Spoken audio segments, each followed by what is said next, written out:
Waalaikumsalam warahmatullahi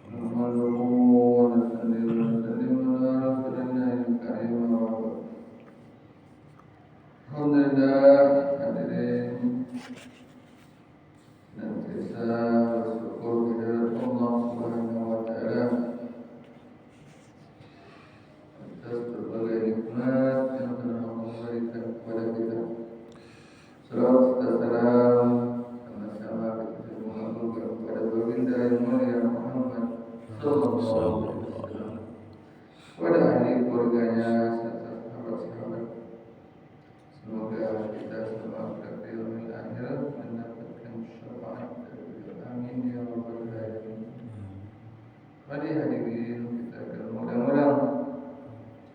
mudah-mudahan nasihat-nasihat ataupun hadis-hadis atau firman Allah Subhanahu wa taala atau hadis belinda tentang khusyuk dan khudu dalam salat. Yakni dari Ummu Ruman radhiyallahu ibunda Aisyah radhiyallahu, yakni ibunda Aisyah radhiyallahu yang berkata, Abu Bakar As-Siddiq melihatku ketika aku sholat. Kadang-kadang aku berdiri condong ke kiri dan kadang ke kanan. Melihat hal ini, Abu Bakar menghardikku dengan keras sehingga hampir saja aku membatalkan sholatku. Ia berkata, aku mendengar Rasulullah SAW bersabda, jika seseorang berdiri sholat, maka ia harus menegakkan anggota badannya, jangan sampai bergerak-gerak seperti bergeraknya orang Yahudi. Sebab tenang ketika sholat termasuk kesempurnaan sholat. Masalah tumaninah dalam sholat telah banyak diriwayatkan dalam hadis sebelumnya. Nabi SAW biasanya memandang ke langit ketika sholat. Nabi SAW biasa memandang ke langit ketika sholat sambil menunggu malaikat membawa wahyu. Jika beliau menunggu sesuatu, biasanya pandangan beliau tertuju ke arah tersebut. Demikianlah Nabi SAW dahulu sholatnya. Namun ketika turun ayat qad aflahal mu'minun alladzina hum fi sholatihim khashi'un, sesungguhnya beruntunglah orang-orang yang beriman, yaitu orang-orang yang khusyuk dalam sholatnya. Quran surat Al-Mu'minun 1-2.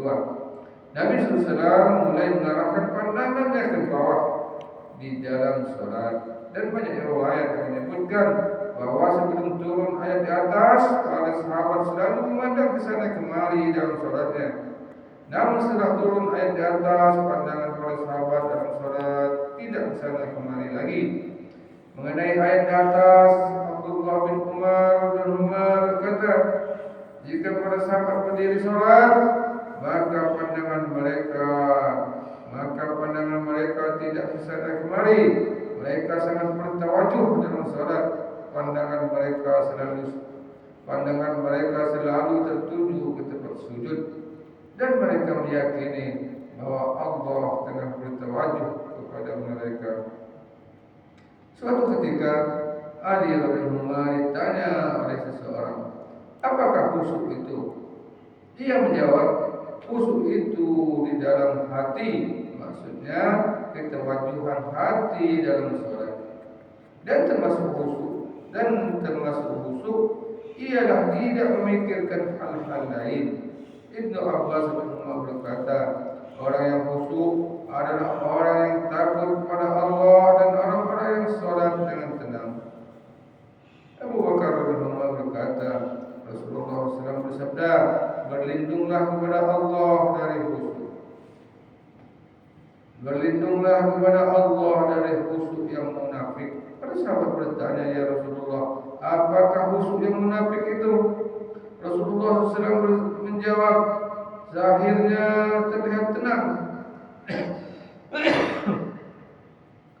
zahirnya terlihat tenang, tetapi hatinya berpura-pura.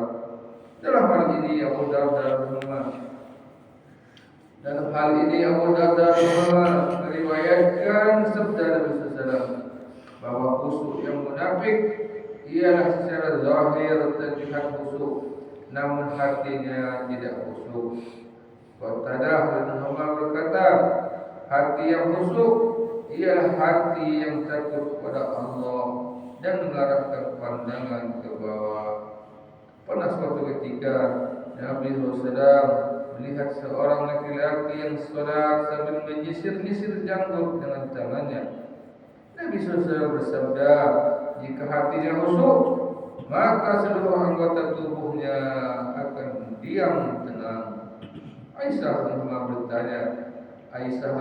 bertanya, bagaimanakah orang yang memandang ke sana kemari dalam sholat? Beliau bersabda, itulah setan yang merusak sholat. Nabi SAW bersabda, barang siapa biasa memandang ke atas dalam sholatnya, hendaknya ia menghentikan kebiasaan itu. Jika tidak, pandangannya akan terus ke atas. Banyak riwayat dari sahabat dan para tabi'in yang menyatakan bahwa khusyuk adalah tenang dalam sholat. Dan masih banyak sabda Nabi SAW dengan riwayat yang berbeda menyebutkan, sholatlah kamu seolah-olah ini adalah sholatmu yang terakhir, yaitu seolah-olah tidak ada lagi kesempatan untuk sholat. Alhamdulillah hadirin, satu hadis dan penjelasannya tentang khusyuk dalam sholat telah kita dengar. Semoga menjadi tambahan ilmu buat kita dan bisa diamalkan. Semoga Allah SWT memberi taufik dan hidayah kepada kita agar diberi